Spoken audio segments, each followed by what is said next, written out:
வணக்கம். இன்றைய முக்கிய நிகழ்வுகள். போதைப் பொருள் வழக்கில் சம்பந்தப்பட்டவர்கள் யாராக இருந்தாலும் பாரபட்சமின்றி தண்டிக்கப்பட வேண்டும் என்பதுதான் அரசின் எண்ணம். ஊர்காவல் படை வீரர்களுக்கு பணி ஆணை வழங்கும் நிகழ்ச்சியில் உரை நிகழ்த்திய முதலமைச்சர் ரங்கசாமி உறுதி.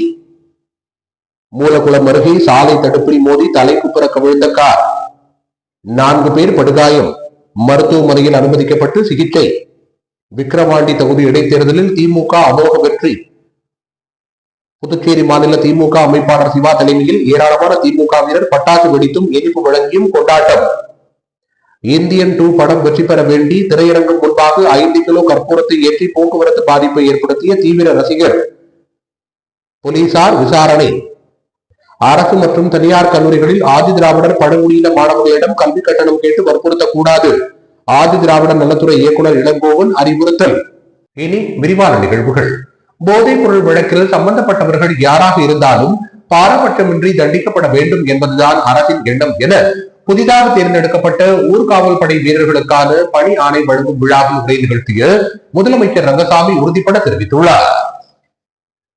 புதுச்சேரியில் புதியதாக 500 ஊர்காவல் படை வீரர்கள் தேர்வு செய்யப்பட்டனர். இதில் முதற்கட்டமாக 326 பேருக்கு பணி ஆணை வழங்கும் விழா கம்பன் கரையரங்கில் நடைபெற்றது. இதில் முதலமைச்சர் ரங்கசாமி, உள்துறை அமைச்சர் நமச்சிவாயம் ஆகியோர் கலந்து கொண்டு பணி ஆணைகளை வழங்கினார். இந்நிகழ்ச்சியில் காவல்துறை டிஜிபி ஸ்ரீனிவாஸ், காவல்துறை துணைத் தலைவர் பிரஜேந்திரகுமார் யாதவ் உள்ளிட்ட காவல்துறை உயர் அதிகாரிகள் கலந்து கொண்டனர். முன்னதாக விழாவில் பேசிய முதலமைச்சர் ரங்கசாமி, புதுச்சேரியில் குடும்ப அளவில் பொருளாதார நிலை உயர்ந்துள்ளது என்றும், தொழிற்சாலைகள் மூலம் படித்தவர்களுக்கு வேலை வாய்ப்பு வழங்கவும், அரசு பணியிடங்களை நிரப்புவதன் மூலம் பணி வாய்ப்புகள் வழங்கவும் அரசு நடவடிக்கை எடுத்துள்ளதாக குறிப்பிட்டார். அதன்படி அரசின் காவல்துறை உள்ளிட்ட அனைத்து துறைகளிலும் தற்போது பணியிடங்கள் நிரப்பப்பட்டு வருவதாக குறிப்பிட்ட அவர், மக்கள் தொகைக்கு ஏற்ப காவலர் பணியிடங்கள் நிரப்ப வேண்டியது மிக அவசியம் என்றும், கடந்த ஆட்சியில் காவலர் பணியிடங்களுக்கு யாரும் தேர்வு செய்யப்படவில்லை. ஆனால் தற்போது தொடர்ந்து காவலர் பணியிடங்கள் நிரப்பப்பட்டு வருவது மகிழ்ச்சி அளிப்பதாக கூறினார். போதை பழக்கங்களுக்கு சிறுவர்கள் ஆளாவதாக குற்றச்சாட்டு இருந்தது. அது தற்போது குறைந்து வருகிறது என்றும், போதைப் பொருள் வழக்கில் சம்பந்தப்பட்டவர்கள் யாராக இருந்தாலும் பாரபட்சமின்றி தண்டிக்கப்பட வேண்டும் என்பது அரசின் எண்ணம் என்றார்.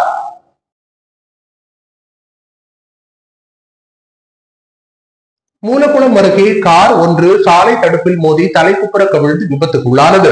இந்த விபத்தில் காரில் பயணித்த 4 பேர் படுகாயமடைந்து தற்போது அரசு மருத்துவமனையில் சிகிச்சை பெற்று வருகின்றனர். இச்சம்பவம் தொடர்பாக போலீசார் வழக்கு பதிவு செய்து விசாரணை நடத்தி வருகின்றனர். புதுச்சேரியிலிருந்து வெளியூர் நோக்கி கார் ஒன்று சென்று கொண்டிருந்தது. மூலகுளத்தை அடுத்து தக்கக்கூட்டை அருகே சென்ற போது எதிர்பாராத விதமாக டிரைவரின் கட்டுப்பாட்டை இழந்த கார் சாலையின் நடுவே இருந்த தடுப்பில் மோதி தலைக்குப்புற கவிழ்ந்தது. இதில் காரில் வந்த 4 பேர் படுகாயமடைந்தனர். அவர்களை அந்த வழியாக வந்த பொதுமக்கள் மீட்டு சிகிச்சைக்காக புதுச்சேரி அரசு பொது மருத்துவமனைக்கு அனுப்பி வைத்தனர். ஆனால் அவர்களது பெயர் மற்றும் விவரங்கள் தெரியவில்லை. இந்த விபத்து குறித்து போக்குவரத்து போலீசார் விசாரணை மேற்கொண்டு வருகின்றனர்.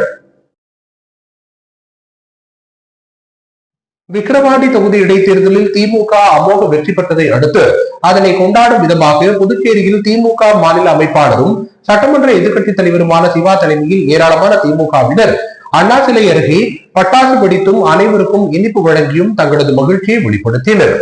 விக்கிரவாண்டி தொகுதியில் நடைபெற்ற இடைத்தேர்தலில் திமுக வேட்பாளர் அன்னியூர் சிவா, பாமக வேட்பாளர் அன்புமணி, நாம் தமிழர் கட்சி வேட்பாளர் அபிநயா ஆகியோர் போட்டியிட்டனர். வாக்குப்பதிவு முடிவடைந்த நிலையில் அதற்கான வாக்கு எண்ணிக்கை திங்கட்கிழமை காலை முதல் எண்ணப்பட்டது. இதில் வாக்கு எண்ணும் முதலே திமுக வேட்பாளர் அன்னியூர் சிவா முன்னிலையில் இருந்து வந்த நிலையில் அதிகப்படியான வாக்குகள் வித்தியாசத்தில் அவர் வெற்றி பெற்றதாக அறிவிக்கப்பட்டது. அவரது வெற்றியை கொண்டாடும் வகையில் புதுச்சேரி அண்ணா சிலை அருகே திமுக மாநில அமைப்பாளரும் சட்டமன்ற எதிர்க்கட்சித் தலைவருமான சிவா தலைமையில் திமுக சட்டமன்ற உறுப்பினர்கள் செந்தில்குமார், சம்பத் மற்றும் திமுக பொதுக்குழு உறுப்பினர்கள் கோபால், பிரபாகரன், இளைஞரணி துணை அமைப்பாளர் நிதிஷ், தொகுதி செயலாளர் சக்திவேல் மற்றும் ஏராளமான திமுகவினர் பட்டாசுகளை வெடித்தும் இனிப்புகளை வழங்கியும் வெற்றியை மகிழ்ச்சியுடன் கொண்டாடினர். இந்தியன் 2 திரைப்படம் வெற்றி பெற வேண்டி திரையரங்கம் முன்பாக 5 கிலோ கற்பூரத்தை ஏற்றி போக்குவரத்து பாதிப்பை ஏற்படுத்திய கமல்ஹாசனின் தீவிர ரசிகரை போலீசார் பிடித்து விசாரணை நடத்திய சம்பவம் பெரும் பரபரப்பை ஏற்படுத்தியுள்ளது. நடிகர் கமல்ஹாசன் நடித்த இந்தியன் 2 திரைப்படம் நாடு முழுவதும் வெளியாகியுள்ளது.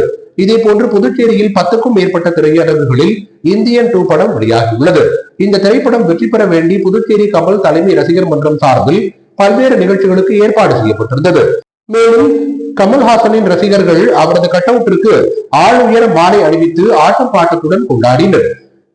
தொடர்ந்து திரைப்படம் வெற்றி பெற வேண்டும் என கமல் ரசிகர்கள் 5 கிலோ கற்பூரத்தை அண்ணா சாலையில் உள்ள ரத்னா திரையரங்கு நுழைவாயில் ஏற்றி வழிபட்டனர். 5 கிலோ கற்பூரம் கொழுந்து விட்டு எரிந்ததால் அப்பகுதியே புகை மண்டலமாக காட்சியளித்தது. இதனால் அண்ணா சாலையில் கடுமையான போக்குவரத்து நெரிசல் ஏற்பட்டது. இதனை அடுத்து சம்பவ இடத்திற்கு விரைந்து வந்த போலீசார் கொழுந்து விட்டு எரிந்து கொண்டிருந்த கற்பூரத்தை தண்ணீர் ஊற்றி அணைத்தனர். இதனை அடுத்து அனுமதியின்றி 5 கிலோ கற்பூரத்தை நடு சாலையில் வைத்து ஏற்றி வழிபட்டு கமல் ரசிகரை அங்கிருந்து அழைத்து சென்று விசாரித்தனர். இச்சம்பவத்தால் அப்பகுதியில் போக்குவரத்து நெரிசல் ஏற்பட்டதுடன் சிறிது நேரம் பரபரப்பும் நிலவியது.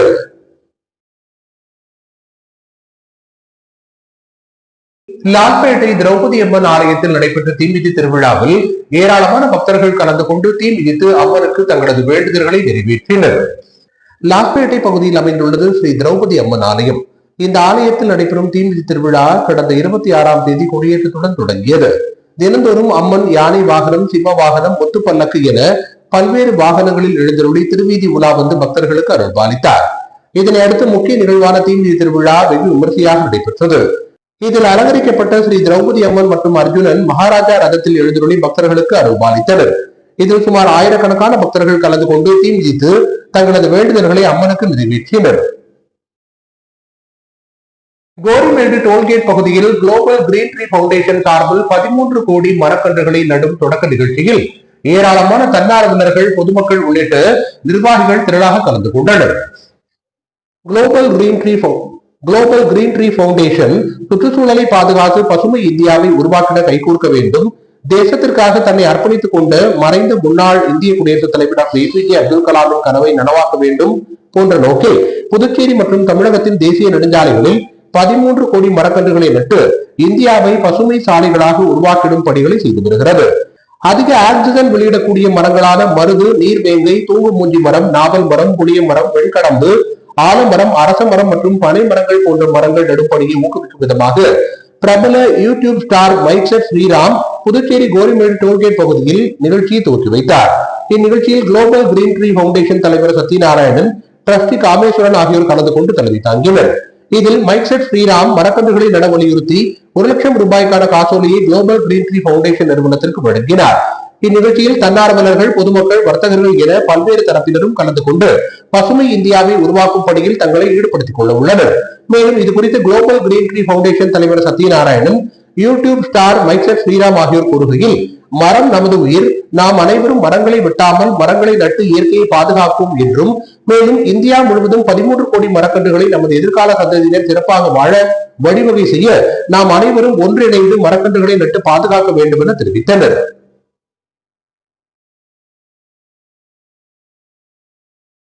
புதிதாக கட்டப்பட்டுள்ள புதுச்சேரி பொது ஊழியர்கள் கூட்டுறவு கடன் சங்க அலுவலகத்தை முதலமைச்சர் ரங்கசாமி திறந்து வைத்தார். புதுச்சேரி பொது ஊழியர்கள் கூட்டுறவு கடன் சங்கத்தின் அலுவலகம் VVP நகரில் புதிதாக அமைக்கப்பட்டுள்ளது. இந்த புதிய சங்க அலுவலக கட்டிட திறப்பு விழா கோலாகலமாக நடைபெற்றது. விழாவில் சிறப்பு விருந்தினராக முதலமைச்சர் ரங்கசாமி கலந்து கொண்டு புதுச்சேரி பொது ஊழியர்கள் கூட்டுறவு கடன் சங்க அலுவலகத்தை திறந்து வைத்தார். நிகழ்ச்சியில் சங்க தலைவர் தமிழ் ஒளி மற்றும் கூட்டுறவுத்துறை செயலர் நெடுஞ்செழியன் ஆகியோர் தலைமை தாங்க முதுநிலை காவல் கண்காணிப்பாளர் கலைவாணன், கூட்டுறவு சங்கங்களின் பதிவாளர் யஷ்வந்தையா ஆகியோர் முன்னிலை வகிக்க சங்க துணைத் தலைவர் ராஜசேகரன் வரவேற்புரையாற்றினார். நிகழ்ச்சியில் சங்க இயக்குநர்கள் இளங்கோவன், மருதாஜலம், பிரபாகரன், கணேஷ், அருண்குமார், ஆறுமுகம், வசந்தராஜன், கோபி, கிருஷ்ணன், வரதராஜனு, புஷ்பச்சந்திரு, போலீஸ், ஷியாம் சுந்தர் உள்ளிட்ட சங்க உறுப்பினர்கள், பொதுமக்கள் என ஏராளமானோர் கலந்து கொண்டனர். அரசு மற்றும் தனியார் கல்லூரிகளில் ஆதி திராவிடர் மற்றும் பழங்குடியின மாணவர்களிடம் கல்வி கட்டணம் கேட்டு வற்புறுத்தக் கூடாது என கல்லூரிகளுக்கு ஆதி திராவிடர் நலத்துறை இயக்குநர் இளங்கோவன் அறிவுறுத்தியுள்ளார். புதுச்சேரி அரசு ஆதி திராவிடர் மற்றும் பழங்குடியினர் நலத்துறை இயக்குநர் இளங்கோவன் சென்டாக் கன்வீனருக்கு கடிதம் ஒன்றை அனுப்பியுள்ளார். அக்கடிதத்தில் சென்டாக் மூலம் புதுச்சேரி, காரைக்கால், மாகே, ஏனாம் பிராந்தியங்களில் நீட் அல்லாத பொறியியல், கலை மற்றும் அறிவியல் கல்லூரிகளில் 1ஆம் ஆண்டுக்கான மாணவர் சேர்க்கை தற்போது நடைபெற்று வருகிறது என்றும், இதில் சென்டாக் மூலம் அரசு மற்றும் தனியார் கல்லூரிகளில் சேர்க்கை பெற்று ஆதி திராவிடர் மற்றும் பழங்குடியினர் மாணவர்களை கல்லூரி நிர்வாகம் சேர்க்கையின் போது கட்டணம் செலுத்த வேண்டும் என வலியுறுத்துவதாக புகார்கள் வந்துள்ளதாகவும், எனவே புதுச்சேரி மாநிலத்தை பூர்வீகமாக கொண்ட ஆதி திராவிடர் மற்றும் பழங்குடியினர் மாணவர்களின் கட்டணம் முழுவதையும் ஆதி திராவிடர் நலத்துறை மூலம் அரசே செலுத்தும் என சென்டாக் மூலமாகவே மாணவர்களுக்கு உறுதிமொழி அளிக்க வேண்டும் என்றும், மேலும் புதுச்சேரி, காரைக்கால், ஏனாம், மாகே பகுதிகளைச் சேர்ந்த பூர்வீக ஆதி திராவிடர் மற்றும் பழங்குடியின மாணவர்களிடம் அரசு மற்றும் தனியார் கல்லூரிகள் எந்தவித கட்டணத்தையும் செலுத்த கட்டாயப்படுத்தக்கூடாது என அறிவுறுத்த வேண்டும் எனவும் தெரிவிக்கப்பட்டுள்ளது. யோகாசனத்தில் உலக சாதனை படைத்த தென்காசி மாவட்டம் சிவகிரி பிராணா யோகா மையத்தை சேர்ந்த மாணவர்கள் சபாநாயகர் செல்வத்தை நேரில் சந்தித்து வாழ்த்து பெற்றனர். தென்காசி மாவட்டம் சிவகிரி பிராணா யோகா மையத்தை சேர்ந்த தேவதர்ஷன் அருண், வெங்கட் பிரபு, சேது சந்தோஷ்குமார் ஆகிய 3 மாணவர்களும் யோகாசனத்தில் புதிய உலக சாதனை படைத்துள்ளனர். மேலும் தரணி மெட்ரிக் மேல்நிலைப் பள்ளியை சேர்ந்த மாணவர்களும் தளவாய்புரம் அருணாச்சல நாடார் துவக்கப்பள்ளி மாணவர்களும் சிறந்த யோகா மாணவர்களுக்கான விருதை பெற்றுள்ளனர். சாதனை மாணவர்கள் அனைவரும் புதுச்சேரி சபாநாயகர் செல்வத்தை நேரில் சந்தித்து வாழ்த்து பெற்றனர். மணவெளி தொகுதிக்குட்பட்ட சிவலிங்கபுரம் பகுதியில் எழுந்தருளி பக்தர்களுக்கு அருள்பாலித்து வரும் அருள்மிகு ஸ்ரீ திரிபுர சுந்தரி உடனுரை சிவசைலநாதர் ஆலயத்தின் 60ஆம் ஆண்டு பிரம்மோற்சவ விழாவை ஒட்டி நடைபெற்ற திருத்தேர் வீதி உலாவில் சபாநாயகர் செல்வம் உள்ளிட்ட ஏராளமான பக்தர்கள் கலந்து கொண்டு சுவாமி தரிசனம் செய்தனர். மணவெளி தொகுதிக்குட்பட்ட சிவலிங்கபுரம் பகுதியில் எழுந்தருளி உள்ள அருள்மிகு ஸ்ரீ திரிபுர சுந்தரி உடனுரை சிவசைலநாதர் ஆலயத்தின் 60ஆம் ஆண்டு பிரம்மோற்சவ விழாவை ஒட்டி திருத்தேர் வீதி உலா 13ஆம் தேதி அன்று வெகு விமர்சையாக நடைபெற்றது. இந்த திருத்தேர் பிரம்மோற்சவத்தில் சட்டப்பேரவை தலைவர் செல்வம், தொகுதியின் சட்டமன்ற உறுப்பினர் பாஸ்கர் என்ற தட்சிணாமூர்த்தி ஆகியோர் சிறப்பு அழைப்பாளர்களாக கலந்து கொண்டு திருத்தேர் வீதி உலாவை வடம் பிடித்து தொடங்கி வைத்தனர். மேலும் இந்த திருத்தேர் வீதி உலாவில் முதலமைச்சரின் பாதுகாப்பு அதிகாரி ஜெயராமன், ஆலய நிர்வாகிகள், ஏராளமான பக்தர்கள் மற்றும் பொதுமக்கள் திரளாக கலந்து கொண்டு சுவாமி தரிசனம். இன்றைய நிகழ்வுகள் நிறைவடைந்தன. வணக்கம்.